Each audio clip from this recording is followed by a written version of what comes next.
남들 못지않게 열심히 일했는데 어느덧 회사만 믿고 있기엔 미래가 불안한 시기가 되어버렸다. 마음이 무거웠다. 하지만 이런 생각보다 내 마음을 더 힘들게 한 것은 이처럼 답답함을 느끼면서 정작 무엇을 어떻게 해야 할지 전혀 감도 못 잡고 있는 현실이었다. 통장 속 5천만 원으로 시작했지만 이제 자산 70억을 보유하게 되었다. 불과 3년 만에 그것도 직장에 다니면서 이뤄낸 성과다. 이게 가능한 걸까 싶었던 것들은 지나고 보니 마음 먹고 하면 할 수 있는 것들이었다. 구독, 좋아요 부탁드립니다. 70억 자산가가 될 수 있었던 인생을 바꾸는 투자 방법 5단계에 대해서 말씀드리겠습니다. 첫 번째, 노후 준비를 목표로 돈이 얼마나 필요한지 구체적으로 계산한다. 두 번째, 현재의 현금 흐름을 파악하고 저축이나 자본 재배치를 통해 투자를 위한 공잣돈을 마련한다. 세 번째, 보유 자산의 크기를 키워나간다. 네 번째, 매입 부동산을 단기 보유한다. 다섯 번째, 원하는 은퇴 시점을 전후로 축적된 자산을 현금 흐름화하거나 매도해 시세 차익을 얻는다. 1번 노후를 위한 목표 금액 계산과 2번 종잣돈 마련은 이미 많은 분들이 아시고 이야기하는 부분이라 이번 영상에서는 패스하도록 하겠습니다. 여기에서는 3번과 4번, 특히 잃지 않는 투자에 대해서 깊이 있게 말씀드리겠습니다. 세 번째, 보유 자산의 크기를 키워 나간다. 돈을 잃지 않는 투자법, 저평가, 무엇이 투자이고 어떤 것이 투기일까요? 사는 순간 돈을 버는 것이 투자이고 막연하게 오를 것이라고 생각하는 것에 돈을 투입하는 건 투기입니다. 다른 부동산도 오르고 있으니 내가 사려고 하는 이 물건도 앞으로 계속 오르겠지 하면서 믿어버리는 것. 그 외에는 그 투자를 실행하려고 하는 분명한 이유도 없습니다. 이는 투기에 가깝습니다. 미래를 예측하는 건 인간의 능력 밖입니다. 누가 미래를 예측할 수 있겠습니까? 설령 예측한다고 해도 그것이 내가 투자를 실행할 때마다 맞아 떨어질 거라고 누가 장담할 수 있겠습니까? 따라서 좋은 투자란 사는 순간 버는 것이어야 합니다. 이는 현재 가치 대비 싼 것을 산다면 가능합니다. 부동산을 매입한 이후 시장이 나의 바람과 달리 하락장으로 접어든다고 해도 가치보다 싸게 샀기에 안전 마진까지 확보한 상태라 잃지 않는 것입니다. 투자를 고려 중인 물건이 본연의 가치에 비해 싸다는 확신이 들 때 투자해야 잃지 않는 투자를 할 수 있습니다. 저평가된 물건을 사는 것이 잃지 않는 투자의 필요 충분 조건인 셈입니다. 저평가란 물건의 가치 대비 가격이 싼 상태를 의미하는데 부동산의 가치는 입지로 결정되기에 입지보다 가격이 싼지 적정한지 비싼지에 따라 저평가 여부를 판단할 수 있습니다.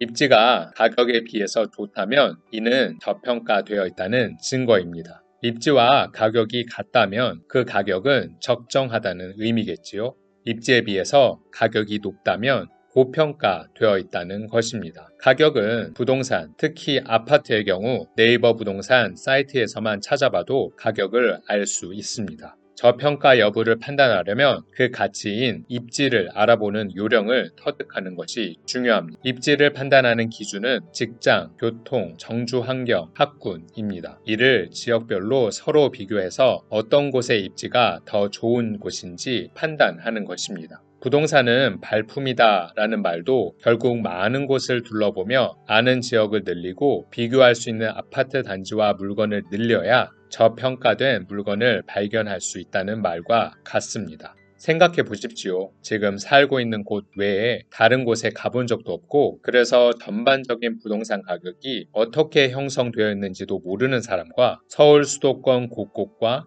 전국 방방곡곡을 직접 가서 입지와 가격이 어떤지 알고 있는 사람이 있다면 둘 중 누가 부동산을 접할 때 그 가격이 가치 대비 싼지 비싼지 제대로 판단할 수 있겠습니까?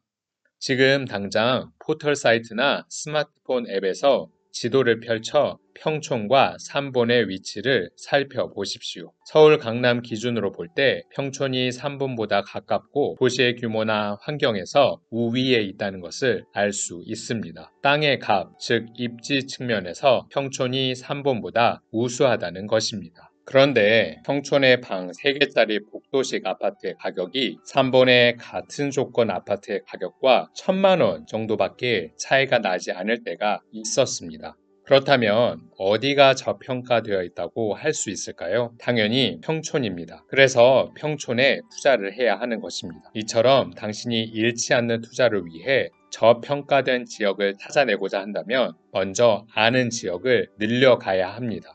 전세가율, 부동산의 매매가와 전세가의 차이를 비율로 표시한 전세가율을 활용하는 방법이 그 두 번째입니다. 부동산 시장이 하락세에 접어들어 아파트 매매가가 떨어지는 상황이 되면 수요자들은 매매가 아닌 전세를 선택합니다. 거주는 해야 하지만 내가 가지고 싶진 않을 테니 말이죠. 이에 따라 전세 수요는 오히려 늘어납니다. 이 같은 상황에서 해당 아파트 주변에 주택 공급이 많지 않다면 어떻게 될까요? 수요가 늘어난 아파트의 전세가는 떨어진 매매가와 상관없이 여전히 그 가격을 이루거나 오히려 전세가는 올라갔을 수도 있습니다. 부동산의 매매가가 전세가보다 낮아질 수 없다는 건 바뀔 수 없는 명제이기에 결국 그렇게 형성된 전세가는 부동산의 매매가가 전세가 아래로 내려가는 것을 방어하는 하방 지지선 역할을 하게 됩니다. 이는 부동산의 매매가가 하락할 때 일반적인 경우 전세가 수준까지 하락할 수 있다는 말과 같습니다.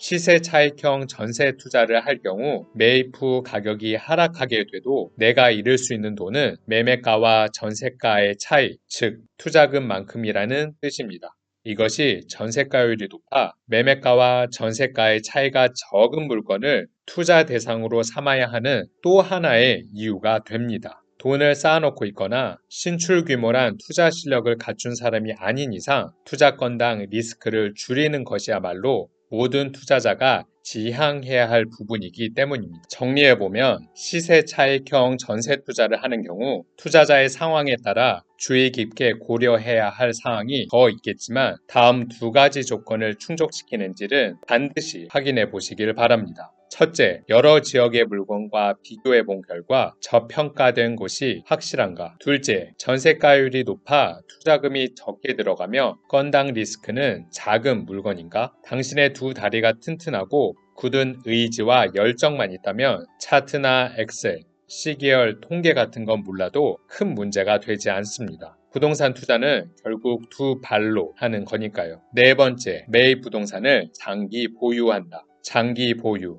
장기 투자의 첫 번째 장점은 수익 실현을 뒤로 미루어 불필요한 낭비를 막을 수 있다는 것입니다. 수익이 날 때마다 부동산을 매도해 돈으로 바꿀 경우 수익 전부를 재투자에 활용하기는 쉽지 않습니다. 명확한 투자 방향과 목적이 없는 경우라면 실현한 수익을 더욱더 쉽게 써버릴 수도 있습니다. 그러나 매입한 부동산을 팔지 않고 꾸준히 모아서 자산을 키우는 건 결국 부동산이라는 그릇에 돈을 담아놓고 꺼내지 않는 것과 같습니다. 마련한 부동산 자산을 팔지 않고 장기 보유하는 방식의 두 번째 장점은 수익의 크기는 자산의 크기에 비례하므로 자산 규모가 커지면 이에 비례해 수익 또한 훨씬 커질 수 있다는 것입니다. 똑같이 투자를 했는데 누군가는 중간중간 실현한 수익을 흐지부지 다 써버려서 자산 규모를 키우지 못한 반면 또 다른 누군가는 팔지 않고 더 많이 모으는 전략으로 자산 규모를 키웠다면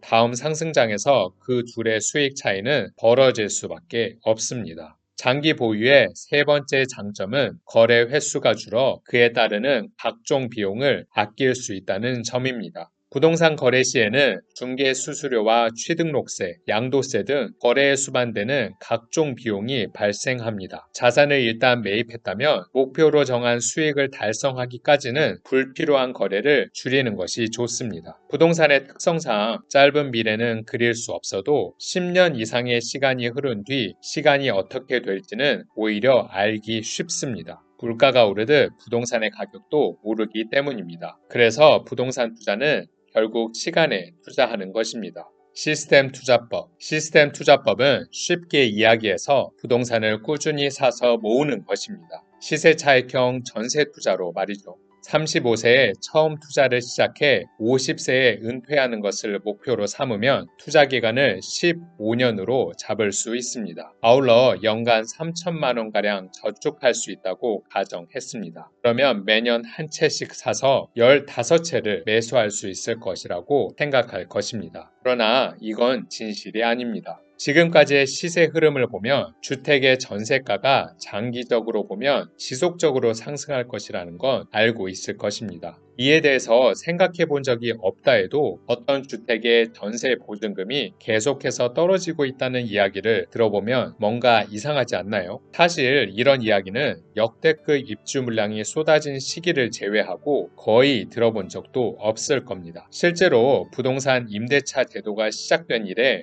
주택의 전세가가 2년, 3년 이상 단기적으로 하락했던 적은 한 번도 없습니다. 왜일까요? 바로 우리가 평소에 쓰고 먹고 입는 칫솔이나 고등어 혹은 면바지처럼 주택의 전세가에도 물가가 반영되어 있기 때문입니다. 그래서 항상 우상향하는 구조인 거죠.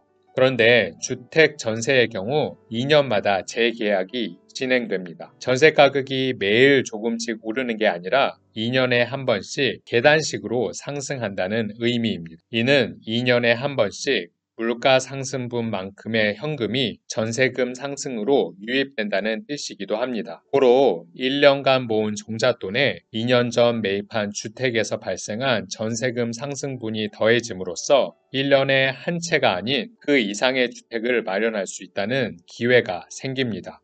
이를 로드맵으로 정리하면 아래와 같습니다. 투자 첫 해에 당신이 종잣돈으로 A주택을 마련했다고 하시죠. 2년 차에도 한 해 동안 모은 종잣돈으로 새로운 주택 B를 마련합니다. 연간 한 채씩 매입했으니 누적 주택수는 2채입니다.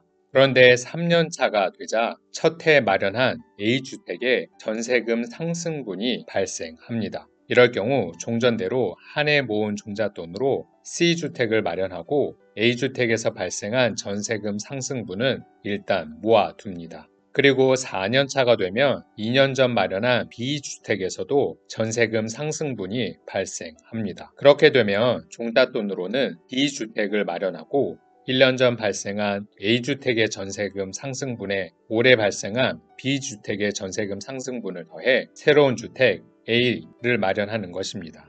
이와 같은 방식으로 투자를 해 나갈 경우 15년이 지나 은퇴할 시점이 되면 총 40채의 주택을 소유하게 됩니다. 다섯 번째, 원하는 은퇴 시점을 전후로 축적된 자산을 현금 흐름화하거나 매도해 시세 차익을 얻는다. 은퇴로 인해 매달 들어오던 근로소득이 사라지면 여러 주택의 전세 상승분을 모아 일부 주택의 임대 방식을 전세에서 월세로 전환하는 방식으로 현금 흐름을 창출할 수 있을 것입니다. 혹은 당시 상황에 따라 시세가 많이 올라 차익을 실현하는 것이 더 나아 보이는 주택이라면 매도하여 목돈을 마련하는 것도 하나의 방법입니다. 이는 너나위님의 책 월급쟁이 부자로 은퇴하라 라는 책에서 가져온 이야기입니다. 어떻게 보셨나요? 부동산 투자를 통해 이런 시스템을 만들어 간다면 누구나 다 자산가의 길에 접어들 수 있을 것입니다. 구독, 좋아요 부탁드립니다.